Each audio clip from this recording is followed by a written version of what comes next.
Family caregiving often arrives suddenly, and many families aren't financially prepared when it does. In this episode, we're joined by Surya Kolluri of TIAA, a leading voice on the financial realities of aging and longevity. Surya has spent years studying how longer lives, caregiving, and financial planning intersect, and he brings a unique perspective on what families should be thinking about before a caregiving crisis occurs. From understanding the hidden costs of caregiving to building financial resilience, we explore practical ways family can prepare for one of life's most important responsibilities. We're living longer than ever before, but longer lives often come with longer periods of care. For many families, caregiving becomes one of the most significant financial events they will ever face. In today's episode, we explore what financial resilience really looks like in the context of caregiving, how families and professionals can plan, adapt, and reduce the risk of long-term financial harm. Today, we're joined by someone who sits right at the intersection of longevity, financial resilience, and the lived realities of family caregiving. Surya Kolluri is the head of the TIAA Institute, where he leads cutting-edge research on retirement, security, aging, caregiving, and the economic trends shaping the future of financial well-being. Surya is a national leader in conversations around longevity, planning, and end-of-life financial decision-making, and the economic pressures facing the modern sandwich generation. We're honored to have you with us today and share your insights on how families can navigate family caregiving without sacrificing their own financial future. Surya, welcome. We're really glad to have you here today. Maureen, thank you for having me. It's such an honor and a pleasure to have this conversation with you. I am grateful for you shining a light on this topic of caregiving. I care deeply about it. It's going to impact a lot of us. And so I'm looking forward to this conversation. Oh, well, thank you for sharing your expertise with us. Before we actually start talking about the finances and what families can do, I know you spend a lot of your professional life helping families navigate these kinds of complex financial situations. But I think, is there a personal experience in your early career or your life that might have shaped how you think about family caregiving and finances or even financial resilience? A couple of thoughts. One, my father is a retired professor, Professor K, he's called.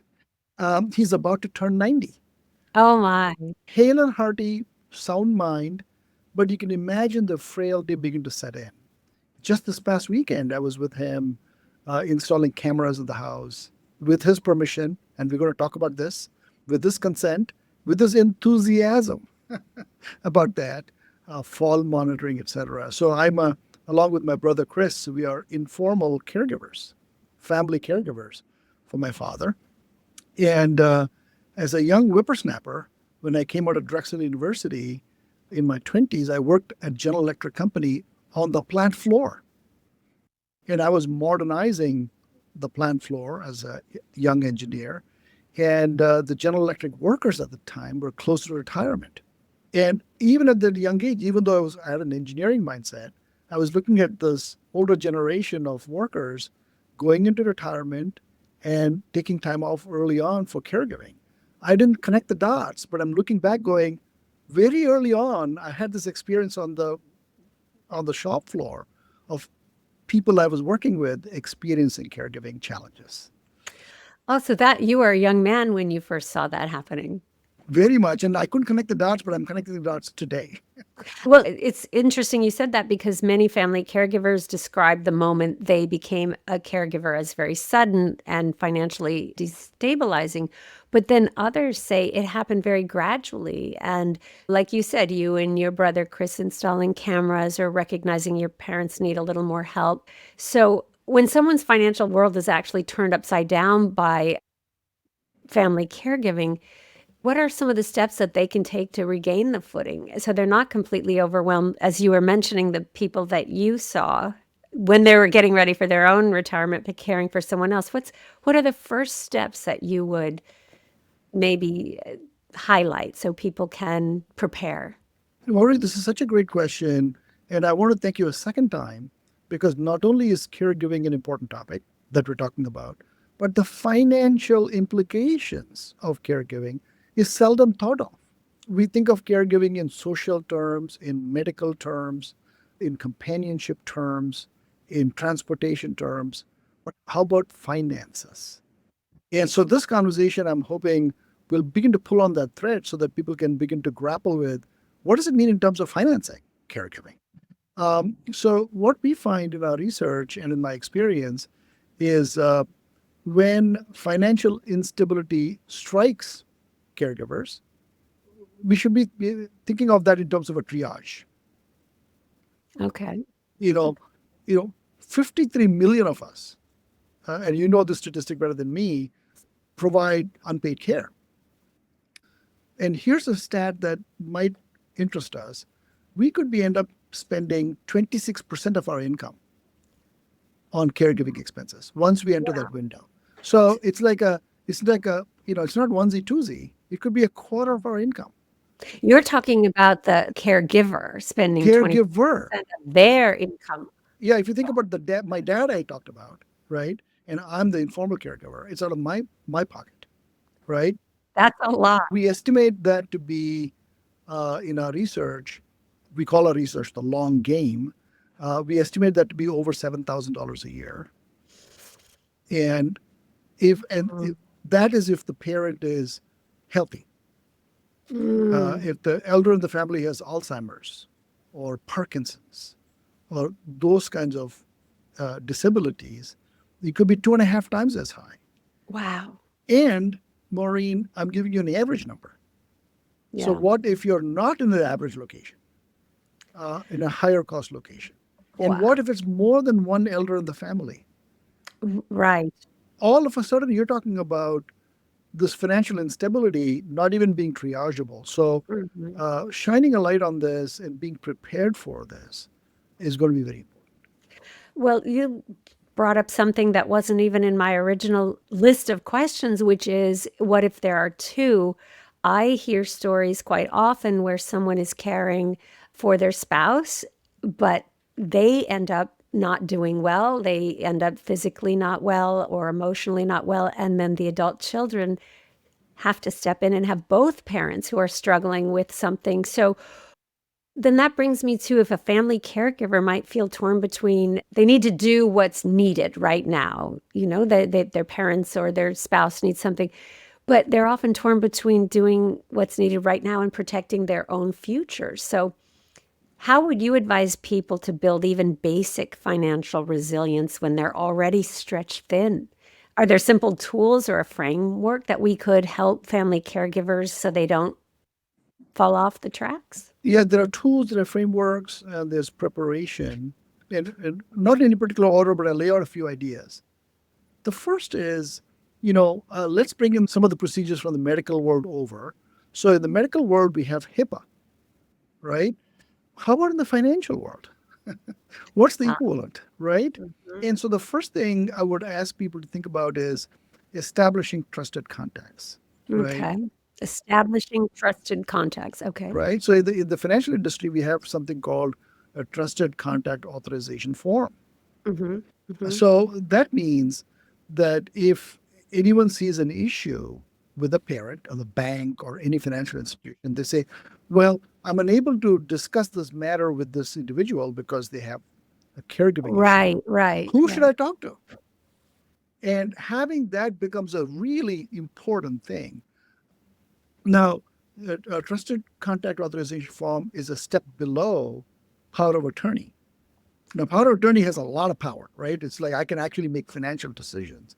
So in some cases, power of attorney, if the elder in the family is truly disabled, but at least having a trusted contact authorization form is a valuable first step. And I can't tell you how much it has helped clients and others I've worked with. First of all, they've not heard of it. I have not heard of it. And when you explain it, they go, of course, why did not, it's such an obvious idea that once you hear it, it's like, of course we should do this. And having that, so then everybody has a peace of mind saying, I'm authorized to talk to you, and that little authorization goes a long way. The other thing I would ask, and you could think of it as a lightweight exercise or a heavyweight exercise. For my dad, I did a medium weight exercise, which is when the caregiving incident happens, what should I do? Right? And having a caregiving plan in place. Who should I call? What kind of service should I expect? The time to do all that is not when the caregiving crisis happens. Right. And in fact, just last year, we published a very interesting study. We said, what is the expectation gap between somebody who's not become a caregiver but could become a caregiver and someone who has become a caregiver? What's that expectation gap, right? And we find that these things I'm talking about are not on the radar. And once you explain it, they're like, oh my God, if I did this, I'd be much more prepared. Having a trusted contact authorization form, having a power of attorney if that's valuable, and having some sort of a plan, right? Do I want a part-time or full-time caregiving? Right. Do I want stay-at-home, not stay-at-home caregiving? Do I want a facility or not a facility? These are choices that we should be thinking about well in advance. You're bringing up a point, which is, this would apply to anyone when there is a caregiving event where somebody suddenly becomes a family caregiver, but also for those who are slowly falling into it as they see their parents or spouse's health decline. But if you're talking about having a plan, you're speaking to the person who might be the aging individual, yes? Or are you saying families should sit down together and work out a plan? So the answer is together. It's never, by the way, I'm not saying this is easy, right? Right, you're right. I mean, my dad's about turned 90. I started speaking to him about this at age 84, 6 years ago. And he was like, what are you talking about? I don't need any of this stuff. Right. So it takes a long time to but meanwhile, you're gathering momentum, you're gathering information, etc. If I could quote Hemingway for a quick second. Hemingway said this about bankruptcy. It happens slowly and then it happens suddenly. Right. And I think caregiving is like that. It happens slowly and then it happens suddenly. And you have to be ready for it. I think you're absolutely right. And I love this conversation because this whole podcast is about navigating the complexities of the financial impacts of family caregiving. And our goal is to highlight solutions and approaches because we know the problem is there. We know the issues there, but we don't often hear of the steps we should be taking. And when it comes to family caregivers, it can be very destabilizing if you don't have a plan or haven't had these discussions. So what we're trying to do is to help these family caregivers avoid setting themselves up for hardship later. With that in mind, if you have individuals who, obviously, I know you advise companies and individuals on retirement plans and building resilience. So before we talk about that traditional sense, what are some smart ways that family caregivers who do not have 401ks and they don't have traditional avenues to save, they might not even have employers. Maybe they don't work or have just been struggling for quite some time. What kind of advice can we provide if they don't have the ability to save during these caregiving years? Yeah, so I would say, let's not forget that there are resources beyond employer, because not everybody is working for a big employer who can provide these benefits. So there are resources that we can tap into. And I'll share this as a link with you, Maureen, the study that I talk about that's called The Long Game, where we have a whole bunch of resources listed. What is that called again, Surya? We call it The Long Game. The long game. The long game, right? Okay. Because this, once you enter this window, we got to really, you need to have stamina to go kind of stay with this. So there's a resource called, and Maureen, you can also jump in and support me as I make these points, but there's the Elder Care Locator. Yes, the Elder Care Locator, very important. Right, we can share the number and the website and so on, but there's the Elder Care Locator. Then I like this a lot, the Family Caregiver Alliance. And they do like a state-by-state resource. So if a client calls me from California, I go, let's just go to the California location. We just had Jason Resendez as one of our guests Oh, talking yes. to us Yes, about yes. policy. So I'm glad you mentioned the National Alliance for Caregiving. In fact, we had a client event, I want to say either last year, and Jason joined me. And I He's said, wonderful. man, we're going to be talking to like employers. And Mm-hmm. employers need to know about this caregiving and how to help navigate employees with caregiving. So, yeah, I'm glad you talked to Jason. There's also something called benefits.gov. Okay. And here you could screen for eligibility for federal and state assistance programs. So the point I'm making is one does not need to feel disheartened saying I'm not working for a large company or I don't have a 401k plan. I mean, there are publicly available resources like the ones I mentioned and more that we can get a hold of. And the other one is, back to some employer orientation. So if the person is employed at a company, then surely taking advantage of Family and Medical Leave Act, employer-sponsored caregiving programs that I've personally taken advantage of, flexible spending accounts. There are a whole variety of tools if you're not employed or if you're employed that you can take advantage. We will certainly link to all of those organizations you mentioned in the show notes. And I know that the USC Family Caregiver Resource Center and the organization that's supporting this podcast and AARP, there are many organizations that are stepping up and providing resources. So I appreciate that you mentioned some of those.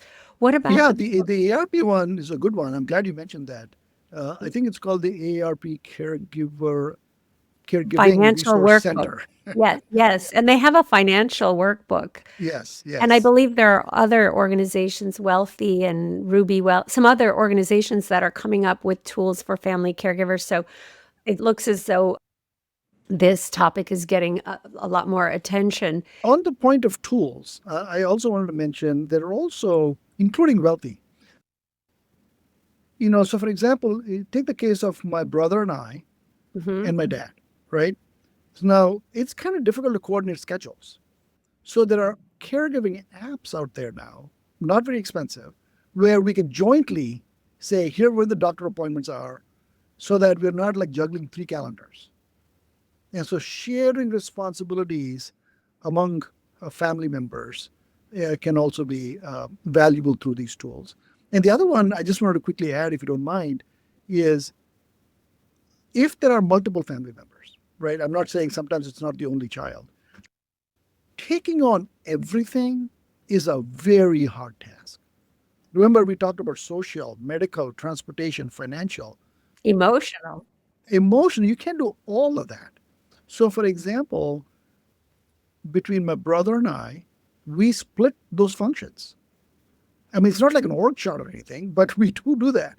I do all the technical, calling the companies and this, that, and the other, providing caregiver support, arranging for it, etc. He is close by, so he can give the companionship, transportation piece, right? So we got these two covered. So if there are multiple family members in the caregiving zone, share the responsibility. Yeah, and that would require a conversation and the family coming together. Correct. Any advice for people who don't have any siblings or people who don't know what TIAA does? Maybe you give a little bit of background so people understand why the advice you're giving can be so powerful. The T in the TIAA stands for teachers. So TIAA was founded by Andrew Carnegie in the early 1900s, more than 100 years ago, to serve higher education and teaching hospitals and so on. And so we've been in this business for a long time on the topic of retirement and longevity. And with longevity comes dramatic challenges like caregiving. And so at the TIAA Institute that I lead, which is a research organization within TIAA, we've been focused on longevity and caregiving topics. So that's the research basis for the answers and the conversations we're having. Now, to the question about what should a single, not everybody has large families, so what should single individuals do? I think there are 3 or 4 things that we should be thinking about. One is technology is becoming more prevalent today. Yes. So utilizing those technologies on those apps to help guide us would be, and prompt us would be one useful thing to do. Mm-hmm. The second is we can't do everything at a 10 out of 10 pace. And so taking a breath and saying, what's an A priority, what's a B priority, what's a C priority becomes very important. And having a conversation with the person receiving the care, because many times there's some resistance. So how do you frame the conversation so that they're accepting of help? And then finally, the external resources that you and I talked about before, the public resources, the nonprofit resources, the government resources, all of those become handy ways in which one can navigate. It's a complex system to go through, but there are all these venues through which we can seek help. Wow. I mean, you said so much. I want to let listeners know that, again, TIAA and Surya's advice and background comes from probably years of research and following trends and recognizing what's happening. And you said we can't do everything a 10 out of 10. And I think that's a good message for our family caregivers to hear, but also for the professionals who are supporting those family caregivers. We will all do our best, and having resources like your advice based on years of research is really important.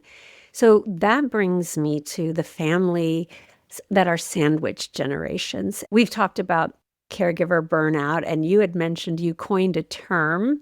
I'll let you introduce it. And maybe you can talk about the sandwich generation being individuals who are caring for young children or even teenagers and aging parents, and what kind of financial impact that has on them as an individual, also on society, but steps that people in any situation might want to begin to take. Yeah, so I think the sandwich generation is a important development. As we are living longer, we have parents that we need to attend to, and then we are raising children at the same time. Mm-hmm. And how do you kind of balance both those challenges? In fact, another research study that we did was around the cost of parenting. So now you have the cost of parenting and the cost of caregiving coming together. And again, prioritizing and kind of balancing against those responsibilities is going to be very important. If we are lucky enough to be employed and have employer benefits, employers have become very progressive about providing elder care benefits and parental support benefits, and taking advantage of those things becomes very important. I have two questions based on that, and we will, the second half will be about employers, but I know TIA recently highlighted the importance of end-of-life planning. And how can caregivers, the family caregivers, begin these conversations without feeling like they're overstepping? Do you have any advice based on your research and trends, and maybe even some of your own personal experience? Because I hear quite often with the family caregivers I'm working with is no one wants to bring that up to their parent, certainly. And even with their spouse, they don't want to talk about dying. You know this better than me. It's a very complex psychological state of affairs, but we have to navigate this. So let me share a couple of things. One of them is an aha from our research. Here's the aha from our research. When we asked folks who are in the giving stage, meaning they're going to leave a legacy and they're going to pass away, what was most important for them? What is the thing that they cared about the most that their children or their grandchildren should remember them by? And their answer was values, stories, traditions. Great. Okay. It's not like they were not talking about assets or money or anything, but above all, it was traditions, values, family stories. Right. Great. Okay. Understood. So then we asked the recipients, what do you care about that the seniors in their family leave behind? You know what they said? They did not say values. They did not say stories. They did not say even money. Yeah. You know what they said? They said, please do not leave a financial mess. Oh, you're kidding. Right? In other words, we're not looking for money. We're not looking, just don't leave such a complicated thing for us to navigate. Ah, So my point that I made in the beginning about have your papers in order, have your power of attorney in order, have your trusted contract. These are sound prosaic, But folks who have to jump into the caregiving window value that a lot. So before one Yeah. accepts your stories and your values and your traditions, they want to know, can I handle this affair?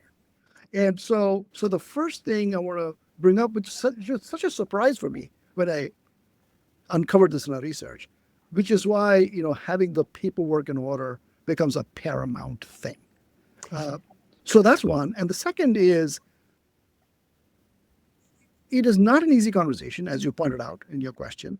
So how do you have this conversation? And I think it has to do less about what do we do when you pass away, and more about how would you like your family to be set up? How would you like them to kind of handle different affairs? It's more around passing on tradition, more around respecting somebody's wishes. I'm not saying it's a formula, but that's a frame that allows the conversation to happen more effectively.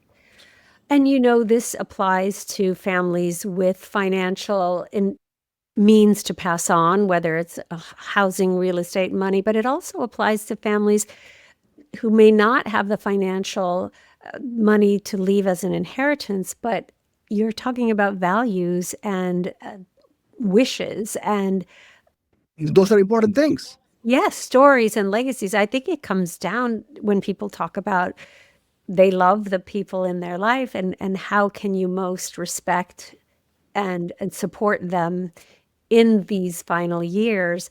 But I think it's hard to do that without these conversations.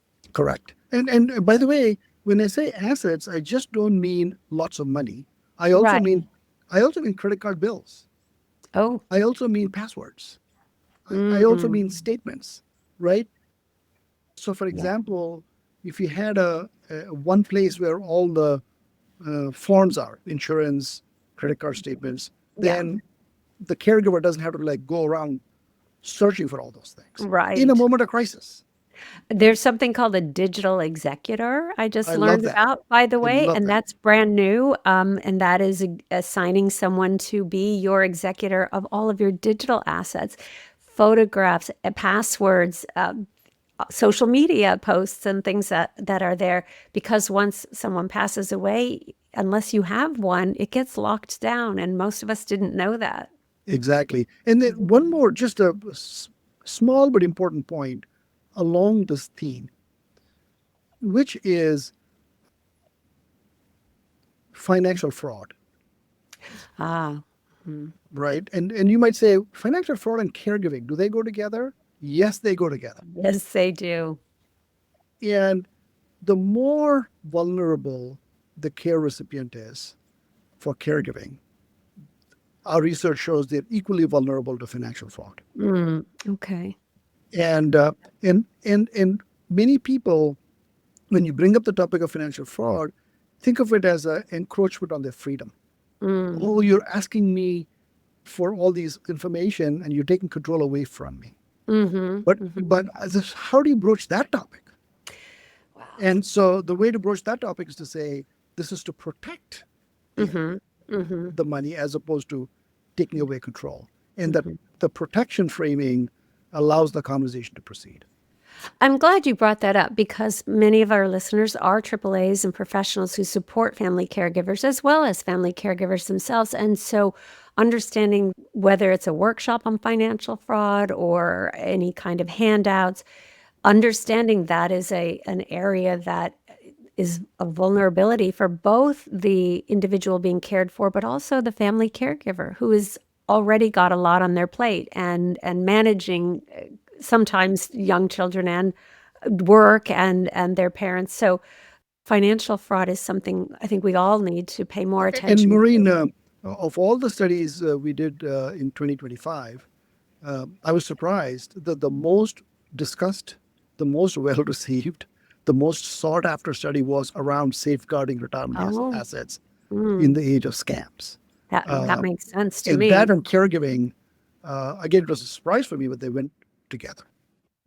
Well, I only have a couple more questions for you. And one is based on your trends and the work that you've done and with TIAA, and life is different. So what can someone in their 30s, 40s, and 50s, knowing that we live longer, that lifespans are longer, what kind of conversations should we be having long before we're in that family caregiving position? How do you plan for that? So, advice for people who maybe are in a position to prepare financially, and for those that might not currently have the ability to save right now, some steps that everyone might be able to take.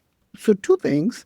The first is our image of a family caregiver tends to be somebody in their 50s or their 60s, taking care of their parents in their 80s or 90s. Right. I think the data shows that is changing.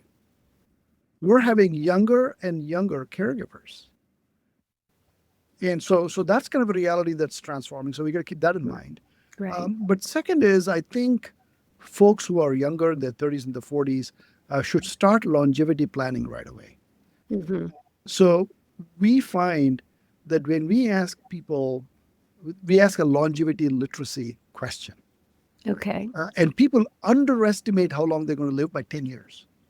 Only 16% of the population gets the answer right in terms of how long they expect to live. Right? So this was a big finding in our research that has been very well received. So longevity literacy in our country is low. And so upping our knowledge of how long we're living and longevity planning becomes very important for those in their 30s and 40s. And a few practical suggestions I have are, where possible, maximizing our retirement contributions, because we don't think about how much we are contributing to our retirement plans. No. So, and the reason I say that is because sometimes if you're with larger companies, they give matching grants. And if you don't take advantage of the matching grant, you're leaving flea money on the table. And so maximizing contributions and getting those matching grants is important. We talked about longevity literacy. We talked about the trusted contact authorization forms. We talked about scams and frauds. So the last thing I would add is, don't use pet123 as your password. Protect those passwords. And it's not good enough to have pet123 exclamation mark. Be careful about account passwords. Right. Because a lifetime of hard work can come to naught if you're not careful there. So those are some of the thoughts I have.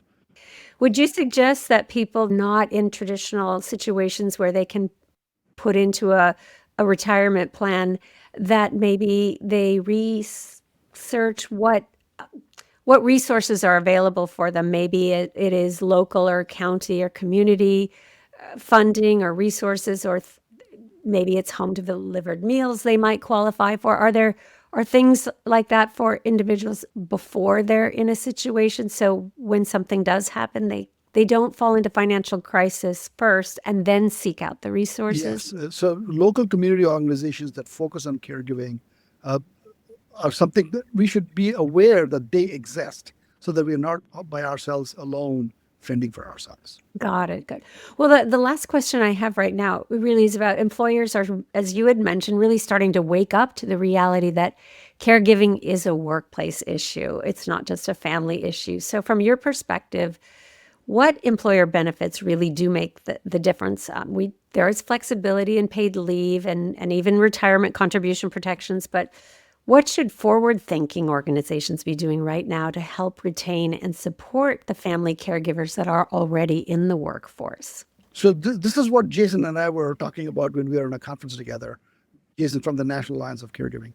We just completed a study called Best Practices in Employee Benefits, and we did a global study.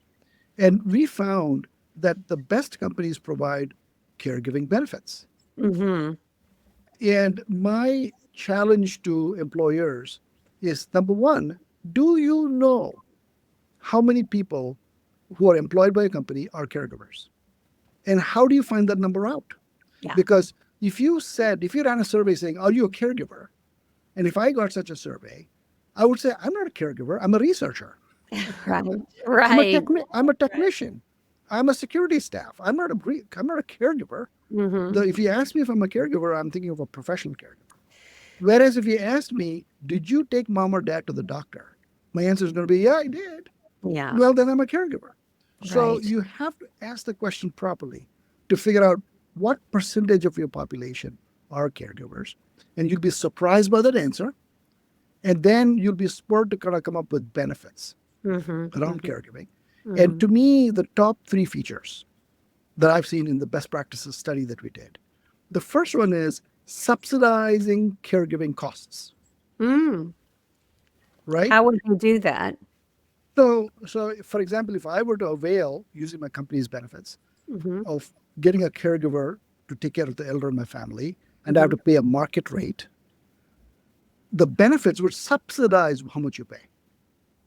Oh, wow. By 20%, by 30%, by 40%. So subsidizing caregiving, and I'm not saying for infinite number of hours. Sometimes it's for 50 hours a year, 75 hours a year, etc.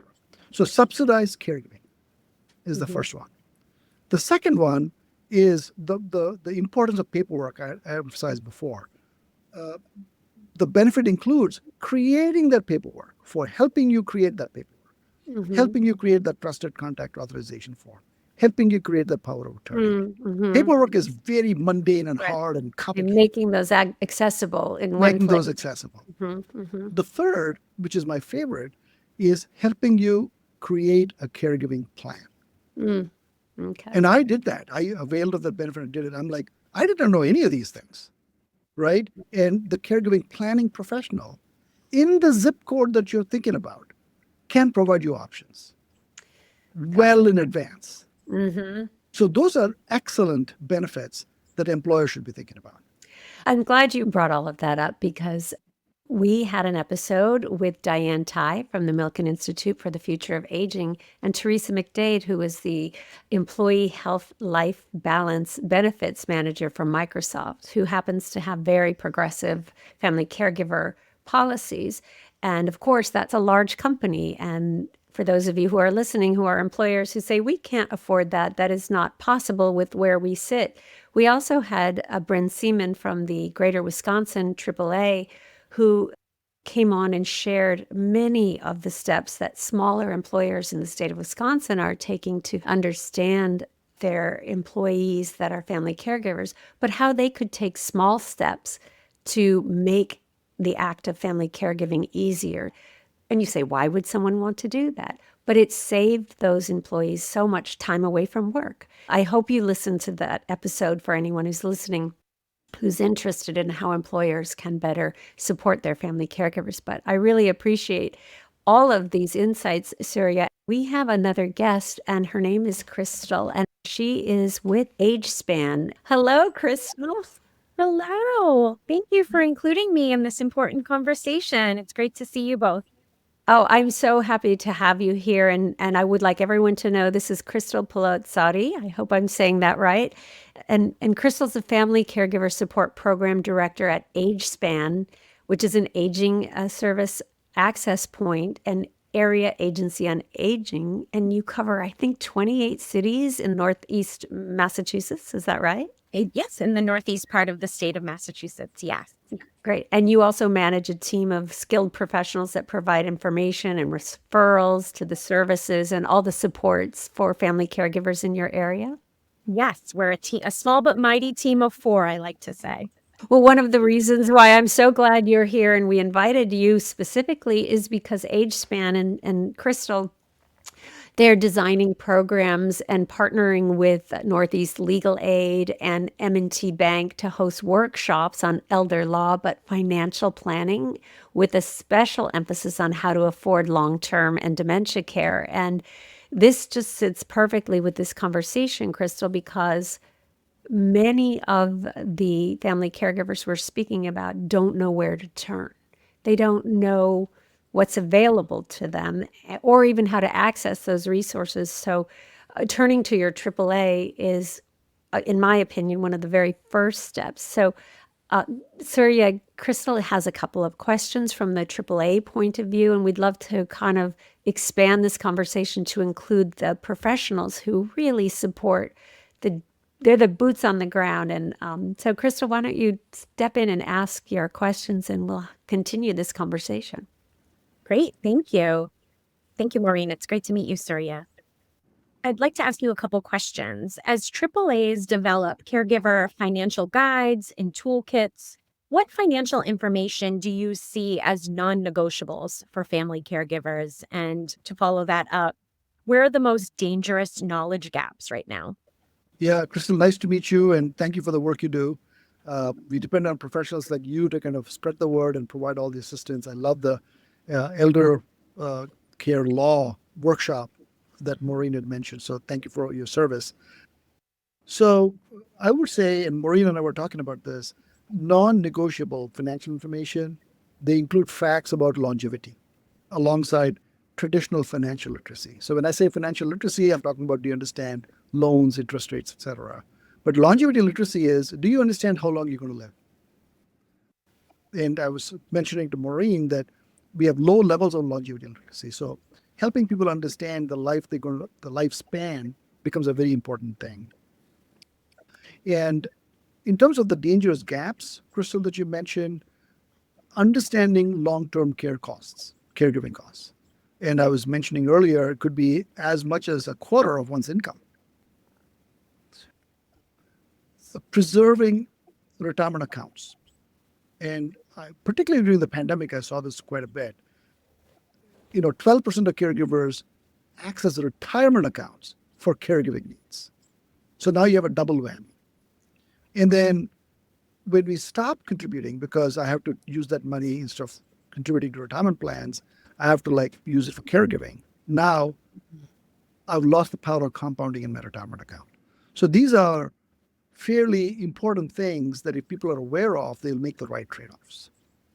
I think people do that a lot, where they stop contributing to their own retirement because that's extra money that they're not needing for their own survival at that time. And if they start paying for caregiving medications or things like Insure or grab bars, things insurance doesn't always pay for, what should they be doing? Because again, it's that making that decision, caring for someone I love or planning for my future. And they often feel caught between. Is there some statement or something we can say to help them, remind them that that is not necessarily the direction they should go? Well, it's kind of instinct to say there's money sitting in the retirement account and I can access it. But often what is forgotten is the penalties associated with accessing it and the taxes you have to pay when you access it, because it's a tax sheltered account. And so people don't estimate the penalty incurred when you take money out of a retirement account. And if you knew what the penalty was, you would go to alternative sources, even if it means getting an emergency loan from your employer, etc. So knowing what the impact of withdrawing money from an account, even though you know it's there, is a very important understanding. And in your workshops, perhaps, Crystal, that's something that you could emphasize. Perhaps you already do. Yes, that's a great point. I think there are so many layers to this that family caregivers, as the two of you have discussed so much during this conversation, they don't reach out until they're in that crisis mode. And we're really trying to do the outreach and get this messaging out that it's never too soon to tap into your local AAA and start planning. We talk about things like the 5-year look back when spouses are starting to separate their finances. And I often hear from the caregivers that I work with, they'll say things like, my mom has enough money to cover 3 months of long-term care, but we don't know what we're going to do after that. So they think that they are planning, and then they see these prices and the costs and the medical challenges, and it can be really overwhelming. Yeah, and I was making the point earlier that the time to think about all those things is not when the crisis has started. As much as possible, thinking about it in advance. That's exactly why we want to offer these workshops, to get the information in the hands of people so they can get this done sooner than later, before it's too late. I love that you're doing that. And I want to highlight what you just said, Surya, so it doesn't get lost in this conversation, that rather than taking away from your own future retirement, so if you are putting money away, don't stop doing that, to look at every other available resource to find those funds so that you're not jeopardizing your own future retirement for this period. And like you said, losing compound interest and paying penalties. So that's something I like, that the AAAs can possibly explore what other resources so they can guide these individuals. And we also learned from, I can't remember which one of our guests had mentioned that if the individual you're caring for has credit, a parent, it's better to purchase some of these things on their credit as opposed to you going into debt. Can you talk a little bit more about that? Yeah, so this is around the sources of funding, right? When you see money in a retirement account, your mind basically says, okay, I see a pot of money, and that's what I'm going after.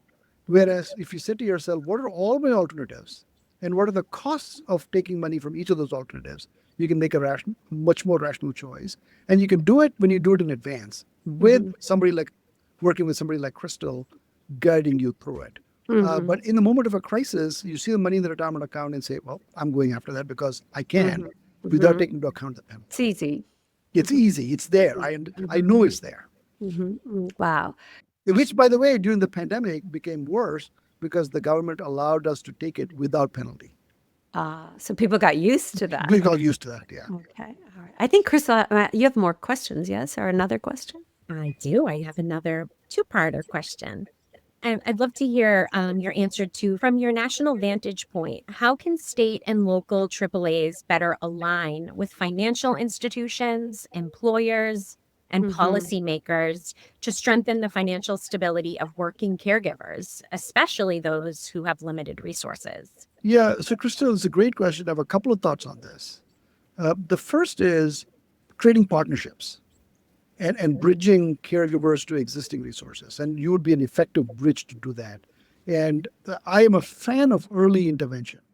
So how do you get to resources that can do early intervention, not crisis stage intervention? And what we find in our research, and I'm sure you'd agree with me, that caregivers rarely consult financial advisors, despite wishing they had planned better. So that's kind of an important. So that bridging of resources includes getting them to advisors. So that's one thought. The second is my eyes have been open to this, which is facilitating fraud prevention partnerships. So I think of this as both playing offense and playing defense. And preventing fraud is playing defense, which is you work hard building up some set of assets. And if you're not careful, you're going to fall victim to scam. And so knowing who to go to, whether it's a postal scam, whether it's an easy pass scam, whether it's a lotto scam, whether it's a romance scam. I mean, it's very prevalent. And with your help, bridging to the who can help me when I'm in trouble with scam is playing good defense. So I would ask for partnerships in answer to this question, both on playing early intervention, which is offense, fraud prevention, which is defense. Wow. Well said. Well said. And it was created by, luckily, we have a wonderful team right in our AAA that helps with scams and fraud. It is so prevalent. And we host webinars pretty frequently specific to caregivers so they know what to look for and how to handle it. It's not easy. Those scammers are getting good. And they're using AI. Yes. Yes. Very Crystal, first of all, I want to highlight some of the wonderful work that you are doing. And for anyone who is listening, I know that not all AAAs have the same programs or the same supports or even the same funding.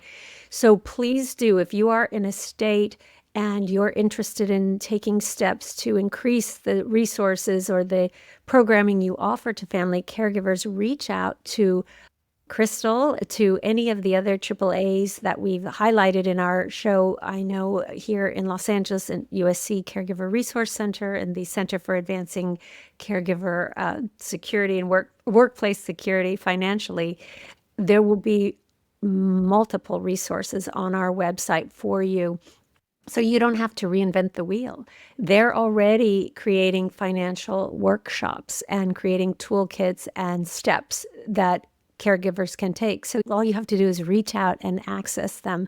So we hope that you do take the time to do that. And this conversation, I think, has really highlighted that we need to start early. We need to look at ourselves as what is real with longevity. Like you said, people are about 10 years off. So having these hard conversations sooner And maybe you make a list of your questions and decide if you have siblings or other family members that can participate in these conversations. And if you're on your own, you're really not alone. There is support for you. Your AAAs are there. There are resources. And there are organizations like TIAA and professional organizations if you do work, and speak to your employers. The more caregivers that come forward and talk about their challenges, more employers will be possibly aware of how they can support you. And Surya, what else are we missing anything in this conversation that really should be highlighted?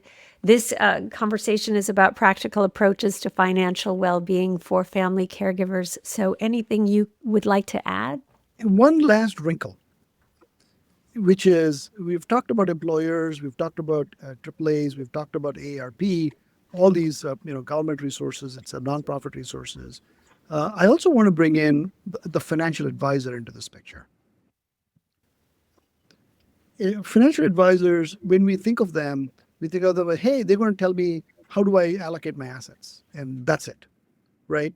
And I think the financial advice profession has come a long way from just that to thinking about what are the plans I need to have in place as I go into my retirement. Increasingly, it has to do with caregiving. Increasingly, it has to do with healthcare costs. So in Crystal's work, for example, if she were to bring financial advisors into the fold, into these workshops, when they advise their clients, they can talk about these broader issues that can be helpful. So longevity planning, caregiving planning, healthcare planning for advisors, I think is an equally important priority that we should be focused on.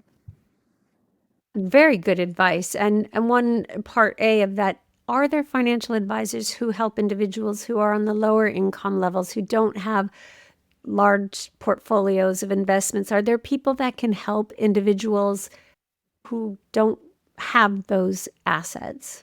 Yeah, so I'll kind of come up with part A of that answer, and maybe Crystal can also help me with this because you work with family caregivers on an ongoing basis. I would not forget employers, Maureen, who provide advice to employees. It's not a well-known fact. So it's not just that I'm saving money in my retirement plan, but along with that, in many cases, comes the benefit of advice for no cost. And so availing of those advisors that employers offer can come whether or not you have a lot of money. So that's an important avenue. Crystal, I don't know if you want to add to that too. That's a great point. And I know right through my AAA, they offer that to the staff, finance, open office hours that people can just call into, drop in just to ask those questions. And I think it's really helpful. I do think that some people can be intimidated by it, Maureen. I often hear from family caregivers where they say, well, I don't have much finances. What do I need a financial advisor for? But I think there are important questions that we should be asking. Are there the top 3 questions, Surya, that you think these family caregivers should be asking financial advisors? I'll be hosting another workshop soon, and I'd love to give them some tips. Yeah, I'm rubbing my hands in glee. This is a great tee up for me. So the first one is, how long should I plan for? Right? Now, the answer is going to vary by individual, but you'll be surprised how short-term people are. The 3-month example that you gave, right? So how long should I plan for is a very important question because it'll open people's mind to, I should be thinking about these longer terms than shorter term. So that's one question. The second question is, what am I planning for? So for example, traditionally you would think, even if I had a good plan, I'm thinking about my own caregiving, my own long-term care when I get to age 85. But that's not enough. It is also caring for my parents. It's also caring for my children. And so what is that line item? Which people do not plan for. So what should I be planning for is the second one. And the third one is impact of inflation on healthcare and caregiving, right? When we talk about inflation, we're thinking about eggs and we're thinking about gas, right? But we're not thinking about medical expenses and we're not thinking about caregiving. So how should I take into account inflation when I think about these topics? Those three questions can really open up the mind in terms of how you should be thinking about this. This is great advice, Surya. And what you're showing, I love that Crystal's shaking her head, and I hope you can include some of this in your workshops and that other AAAs listening, see how they can weave some of this into their advice and support for family caregivers, because I think what we're really highlighting today is talking about finances is difficult, and most of us don't do that very often. And also talking about end of life decisions is not easy. So we're talking about challenging conversations, but how important they are to have early. And I believe, Crystal, through your workshops and the many other workshops that are out there, learning, even if you don't have big assets, starting somewhere, or at least recognizing that there are steps you can take when you do get in a position where you can, that's a priority so that your future doesn't have to be in jeopardy. And with that, I think we'll wind it up. And I can't thank you both enough. Crystal, the work you do with the AAAs and all the AAAs out there listening, we thank you. And please research what is available and look on our website, because there'll be plenty of resources listed. And Surya, the work you do and the advice and the expertise you shared today is so valuable to our listeners and to all of us. And we will link everything that you spoke about on our website as well, and hope that you come back again sometime to continue this conversation. And with that, you've all been listening to The Care Economy, Practical Approaches to Family Caregiving and Financial Wellbeing. I'm Maureen Feldman, your host, and we hope that you join us next time, because we will keep breaking down these conversations one at a time. Thank you. Preparing for caregiving before a crisis can make an enormous difference, not only financially, but emotionally as well. Our thanks to Surya Kolluri of TIAA for sharing his insights on how families can better plan for the financial realities that often accompany caregiving, and to Crystal Polizzotti from the Massachusetts Area on Aging for joining us today. We'll keep making sense of the economics of family caregiving, one conversation at a time. The Care Economy podcast was made possible by the University of Southern California's Center for Advancing Family, Caregiver, Financial, and Workplace Security, with funding from an Administration for Community Living grant. For more information about our guests, including links to resources, tools, and any references mentioned in today's discussion, visit our show notes or our website, and find this episode on YouTube or wherever you find your podcasts. We want to remind everyone that the views and opinions expressed in this program are those of the speaker and do not necessarily reflect the views or positions of the University of Southern California, the Administration for Community Living, or any entities they represent. And finally, to our audience, thank you for listening and for being part of the effort to strengthen the systems that support family caregivers.